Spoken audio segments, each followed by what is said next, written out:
Hi, good evening. Today we are going to discuss about the property law, sections from 3 to 20. And according to section 3, there are 3 types of notices. Notice means here just observation only, not just noticing the things, not like a circular or notice issued by somebody. And there are 3 types in this: actual notice, constructive notice, and imputed notice. According to actual notice ante when in the presence of another person, third person, that is when the suppose there is a contract in between A, B and C, and A and B are the partners, and A and C were discussing about the charting or discussing about their contract, and B was everything was done in the presence of B, even though it is not written contract. B was observing this everything, so it is done in his notice, so that is called actual notice. The next constructive notice ante it is written form, registered documents అంటే sale deed కానీ ఇట్లాంటివన్నీ, gift deed కానీ lease deeds ఇలాంటివన్నీ. తర్వాత imputed notice అంటే ప్రిన్సిపల్కి ఏజెంట్కి ఉండే relation అనమాట. ఇది అంటే ప్రిన్సిపల్ అంటే ఇక్కడ ఓనర్ అని, owner are the employer of the agent. అంటే తన బిజినెస్ చూసుకోవడానికి ఒక ఏజెంట్ని అపాయింట్ చేసుకుంటారు కదా, అతనికి ఇచ్చేటటువంటి ఇన్స్ట్రక్షన్స్ కానీ పవర్స్ కానీ అలాంటివన్నీ సంబంధించిందంతా కూడా అదొక నోటీస్ అనమాట. ఇదంతా కూడా సెక్షన్ 3లోకి వస్తుంది. Next section 4, enactments relating to contracts according to the contract act 1872. తర్వాత 5, section 5, transfer of property means transfer of property, movable or immovable property between living persons. అంటే ఫర్ ఎగ్జాంపుల్ కంపెనీ కానివ్వండి, association కానీ, లేకపోతే individuals, but body of individuals partnership ఇలాంటివన్నీ. అంటే god but not గాడ్కి ఇచ్చేది transfer of property కాదు. Transferee అని ఇద్దరు ఉంటారు కదా. ట్రాన్స్ఫరర్ అంటే అమ్మేవాళ్ళు, ట్రాన్స్ఫరీ అంటే కొనేవాళ్ళు, ఎవరికి ఇస్తున్నామో వాళ్ళు. Transfer of property must be in writing or registered form. And overall కూడా చేసుకోవచ్చు, రిటర్న్ అని కంపల్సరీ ఏం కాదు. బట్ ఓవరాల్గా అనుకున్న దానికి లీగాలిటీ ఉండదు కదా, లీగల్ వాల్యూ ఉండదు. అంటే జనరల్గా ఓవరాల్ ట్రాన్స్ఫర్ ఎప్పుడు జరుగుతుంది? Marriages, at the time of marriage. ఇప్పుడు కూతురి డాటర్స్ మ్యారేజ్ జరుగుతుంది అనుకోండి, డాటర్స్ మ్యారేజ్కి ఏదో ఇస్తామని చెప్పి ప్రాపర్టీస్ ఇస్తామని కానీ, ఏదైనా ల్యాండ్ కానీ బిల్డింగ్స్ కానీ ఇస్తామని చెప్తారు కదా.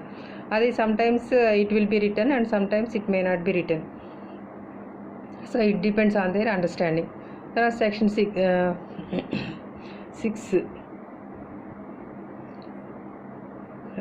6, the owner can enjoy the right of alienability. Alienation means transfer. ఓనర్కి ట్రాన్స్ఫర్ చేసుకునే పవర్ అనేది ఉంటుంది, రైట్ అనేది ఉంటుంది కదా, దే కెన్ ఎంజాయ్. దాంట్లో ఏంటంటే right of expectancy is not transferable. అంటే ఎవరైనా ప్రాపర్టీ వస్తుంది అని తెలిసి అనుకుని మనం ఏదో మిస్లీడ్ చేసుకుని, అంటే ఇప్పుడు ఒక ఫాదర్ అండ్ సన్ ఉన్నారనుకోండి, ఫాదర్కి చాలా ప్రాపర్టీ ఉంటుంది. జనరల్గా ఆ ఊర్లో వాళ్ళు ఏమనుకుంటారు, అందరు తెలిసిన వాళ్ళు, చాలా మంచి రెప్యూటెడ్ ఫ్యామిలీ అనుకోండి, జమీందార్స్ ఫ్యామిలీ, చాలా ప్రాపర్టీ ఉంటుంది. సో జనరల్గా ఏంటి, కొడుక్కే వస్తుంది కదా ఈ ప్రాపర్టీ అని చెప్పి అనుకుని కొంతమంది లోన్స్ ఇవ్వడం అలా చేస్తారు కొడుక్కి. కానీ తర్వాత అట్ ది ఎండ్ ఏమవుతుంది, ఫాదర్ కొడుకుకి ప్రాపర్టీ ఇవ్వకుండా ఏదో ట్రస్ట్కి ఇచ్చేస్తారు, సో వాళ్ళకి ఇష్టం లేక. అప్పుడు ఈ అప్పులు ఇచ్చిన వాళ్ళు వచ్చేసి, మరి మేము అనుకున్నాం కదా, అలా అనుకున్నాం, ఇలా అనుకున్నాం అంటే అది it is not valid. So మీరు ఏదో ఎక్స్పెక్ట్ చేసి మీరు లోన్స్ ఇస్తే కనుక అది దానికి సంబంధించి కోర్టుకి లీగాలిటీ అనేది ఉండదు. రైట్ ఆఫ్ రీఎంట్రీ, అంటే బ్రీచ్ ఆఫ్ కాంట్రాక్ట్ ఏదైనా చేసుకున్నారనుకోండి, అది ఒకవేళ వాళ్ళు కండిషన్స్ వైలేట్ చేసి అది ఫెయిల్ అయితే కనుక మళ్ళీ ఇంకో కాంట్రాక్ట్ చేసుకోవడానికి, రీఎంట్రీ చేసుకోవడానికి ఓనర్కి రైట్ ఉంటుంది. కండిషన్స్ వైలేట్ చేసి ఉంటే, ఆల్రెడీ వాళ్ళు కొన్ని కండిషన్స్ రాసుకుంటారు కదా, అది వైలేట్ చేసి ఉంటే కనుక మళ్ళీ అది తీసేసుకుని మళ్ళీ రీకాంట్రాక్ట్ చేసుకోవచ్చు అనమాట, రీఎంటర్ చేసుకోవచ్చు contracts. The easements that are hereditary అంటే cannot be transferred to third party అంటే ఈజ్మెంట్స్ కానీ ఏవైనా పిల్లలకే వస్తాయి కానీ మళ్ళీ థర్డ్ పార్టీకి ఏమీ రావు. Restricted interests may not be transferred only to enjoy. కొన్ని రెస్ట్రిక్టెడ్గా ఉంటాయి అన్నమాట ప్రాపర్టీస్. అంటే గవర్నమెంట్ ఇస్తారు కదా కొన్ని ఫ్రీగా, ఎస్సీ వాళ్ళకి, ఎస్టీ వాళ్ళకి అలా ఇచ్చినవి properties it is not transferable or it cannot be sold. అది ఎంజాయ్ చేయడమే పిల్లలు, కానీ ఒక జనరేషన్ తర్వాత నెక్స్ట్ పిల్లలు ఎంజాయ్ చేస్తారు అంతే. కొన్నిటికేమో mere right to sue they it is not a property. కొన్నిటికి స్యూ చేసే పవర్ ఉంటుంది. అంటే డిఫమేషన్ అలాంటివి ఉన్నాయనుకోండి, అవి అన్లిక్విడేటెడ్ డ్యామేజెస్ కదా. అది డిఫమేషన్ అంటే పరువు నష్టం దావా అంటారు. అది హెరిడిటరీ కావచ్చు కానీ ఇట్ కెనాట్ బి ట్రాన్స్ఫర్డ్, ఎందుకంటే అది లిక్విడేటెడ్ కాదు కదా, అంటే మనీ రిలేటెడ్ కాదు కాబట్టి. తర్వాత public office can't be transferred. అలానే పబ్లిక్ ఆఫీసర్స్ యొక్క శాలరీ కూడా ట్రాన్స్ఫర్డ్ కాదు. అలానే స్టైఫండ్స్ కూడా ట్రాన్స్ఫర్ చేయడానికి లేదు. గవర్నమెంట్ ఇచ్చేవి కానీ పొలిటికల్ పెన్షన్స్ అలాంటివి కూడా ట్రాన్స్ఫర్ చేయడానికి లేదు. ట్రాన్స్ఫర్ అగైనెస్ట్ అన్లాఫుల్ ఆబ్జెక్ట్, ఏదైనా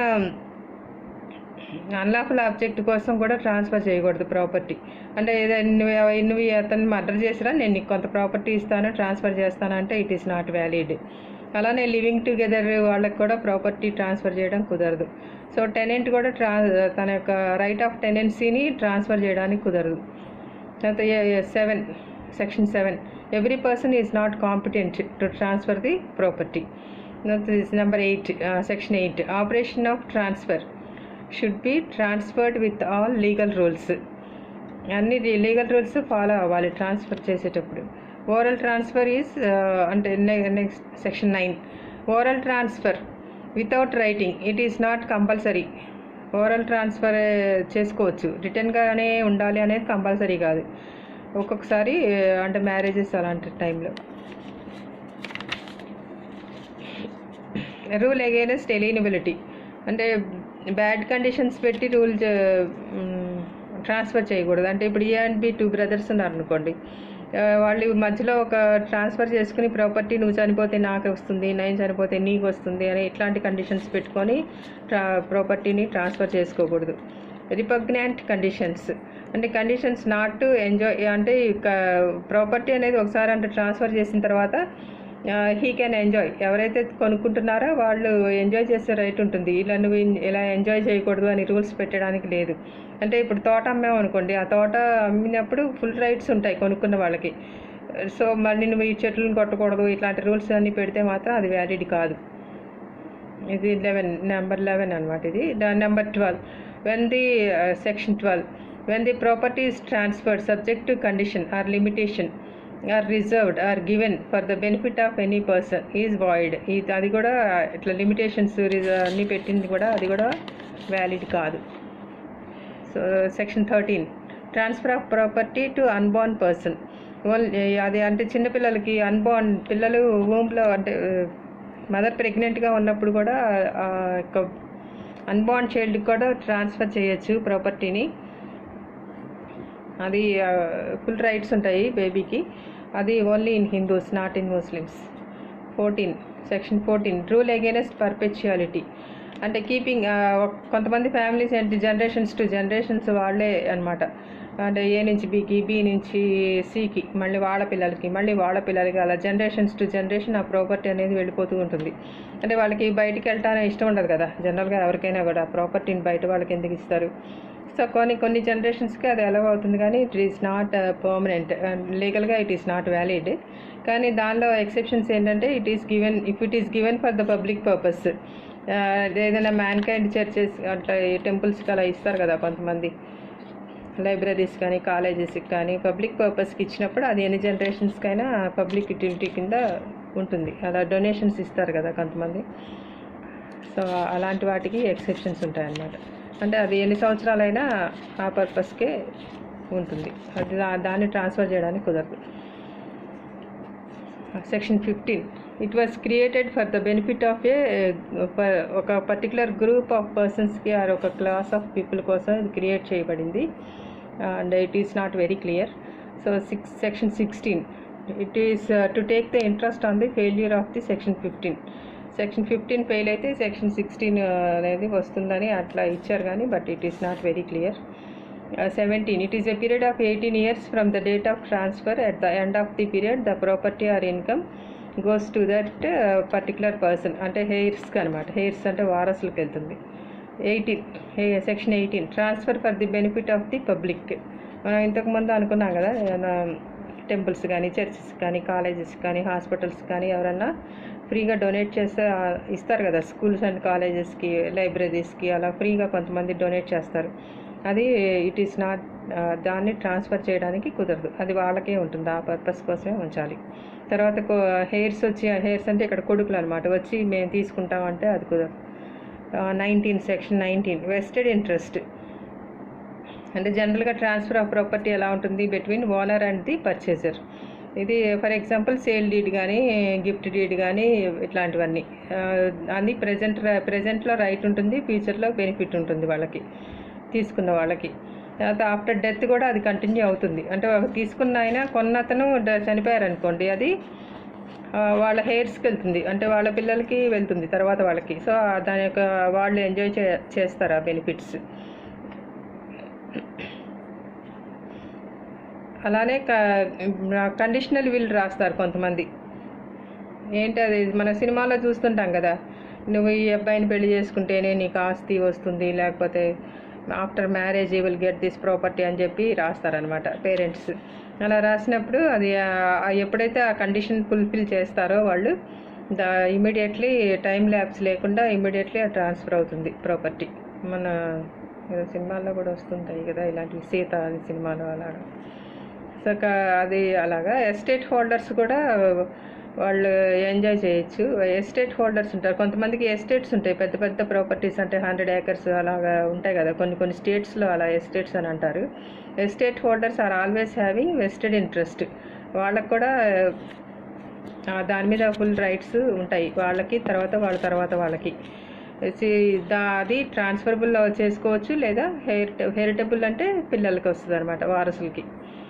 నెక్స్ట్ సెక్షన్ 20 అది అన్బోర్న్ పర్సన్స్ వాళ్ళ ఇంట్రెస్ట్కి, అంటే అన్బోర్న్ పర్సన్ మీద వెస్టెడ్ ఇంట్రెస్ట్ ఉంటుంది. అంటే చిన్నపిల్లలు పుట్టని వాళ్ళ బిఫోర్ బర్త్ ఏమో it is contingent and kind ఒక కంటింజెంట్ ఫండ్ లాగా ఒక గార్డియన్షిప్లో ఉంటుంది పిల్లలు పుట్టేంత వరకు. After death it is vested one. After birth, పిల్లలు పుట్టిన తర్వాత వాళ్ళకి they have full right on that property. అంటే అప్ టు 18 years వచ్చే వరకు it will be under the control of the Guardian, and after 18 years major అయిన తర్వాత వీళ్ళ కంట్రోల్లోకి వస్తుంది. సో వీళ్ళకి ఫుల్ రైట్ ఉంటుందన్నమాట ఆ యొక్క ప్రాపర్టీ మీద. అన్బార్న్ చైల్డ్కి కూడా ట్రాన్స్ఫర్ ఆఫ్ ప్రాపర్టీ అనేది ఉంటుంది. Thank you.